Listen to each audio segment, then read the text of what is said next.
Welcome to this explainer, where we're diving into one of the most profound texts in Eastern philosophy, the Shurangama Sutra. Today, we're going to explore a really fascinating idea. We're going to discover how the very things that cause our daily suffering, our senses, our constant distractions, our desires, are actually the master keys to our ultimate freedom. I know, it sounds totally impossible, right? But as we unpack the paths shared by 25 sages in this ancient text, you'll see exactly how they did it and how it applies to human consciousness today. Okay, here's a quick look at our roadmap.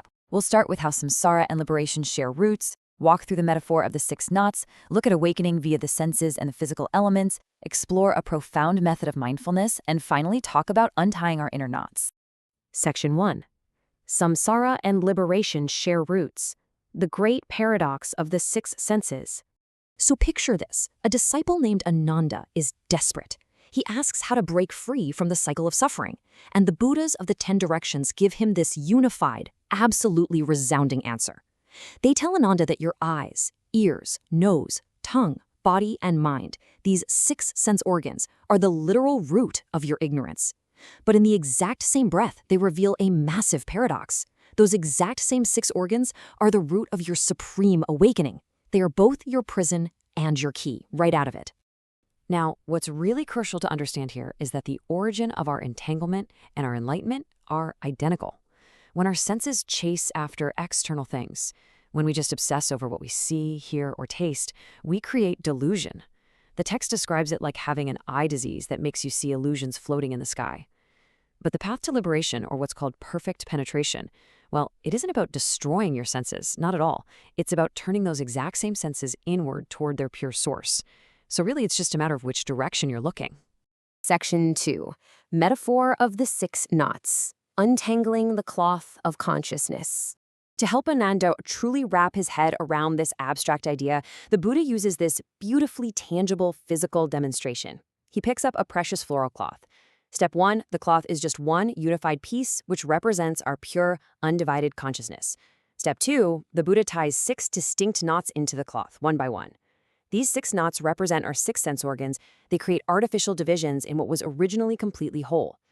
Now, to fix it, step 3, you can't just pull wildly at the edges of the cloth. You have to go directly to the center of the knots and untie them sequentially. And this brings us to a seriously mind-bending concept from the sutra. 6 untied, 1 is gone, or in Chinese, Lu Jie Yi Wang. The Buddha explains that once you untie these 6 sensory knots and their illusions vanish, you don't actually just go back to a single cloth. Even the concept of oneness drops away. It transcends into absolute emptiness and true liberation. Basically, when the knots of the senses are gone, the true, brilliant nature of reality just shines through effortlessly. Section 3. Awakening via the senses. The sages' testimonies on sensory objects and organs. Now, to prove this isn't just theory, 25 enlightened sages step forward in the sutra to explain exactly which knot they untied. This perfectly highlights how every single one of the 6 senses can be a pathway to perfect penetration. Everyday sensations became profound gateways. For instance, Konding awakens simply by deeply listening to the Buddha's voice, penetrating the very nature of sound. Upanishad watched the physical body turn to dust, which unlocked the emptiness of form. Zhangyan didn't just smell incense. He meditated on it until he realized the scent didn't come from the wood or the air. It just arose and vanished. Others used taste, the physical touch of bathing water, or the simple, quiet rhythm of the breath. By turning their attention deeply into just one of the 6 sense organs, they achieved complete liberation. Section 4. Breakthrough via the elements. Finding emptiness in the physical world. But the paths these sages took don't stop at just our immediate bodily senses. They actually extend to the fundamental building blocks of the universe itself. Consider how radically different these starting points are. Uch Kuzma, for example, was overwhelmed by intense lust. But instead of suppressing it, he focused on that internal heat, transforming that very desire into the blazing fire of wisdom. Darning Mithra literally leveled rough roads until a Buddha told him to level his own mind, and suddenly the whole world leveled out for him.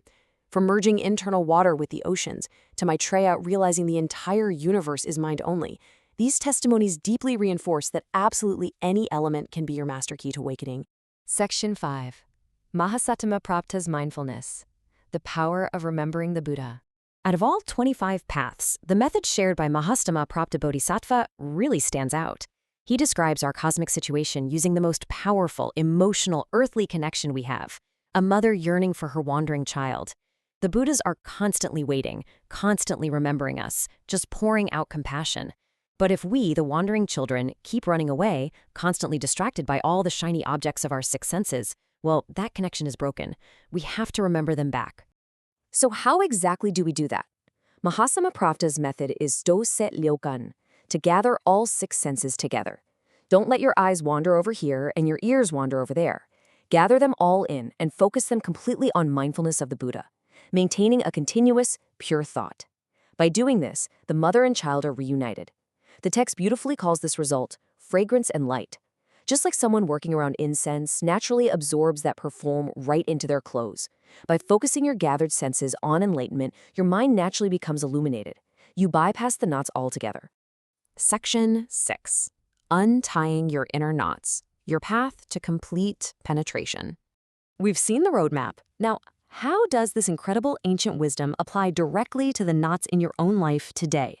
The absolute genius of the Shurangama Sutra is its adaptability. You don't need to run away from the world to find liberation. You're already equipped with the exact tools you need. Your eyes, your ears, your breath, the very water you wash with. Yes, they are the knots, but they are also the keys. Since all 25 paths lead perfectly to the same ultimate liberation, I want to leave you with this final question to think about. Which of your six senses will you turn inward to untie your first knot today?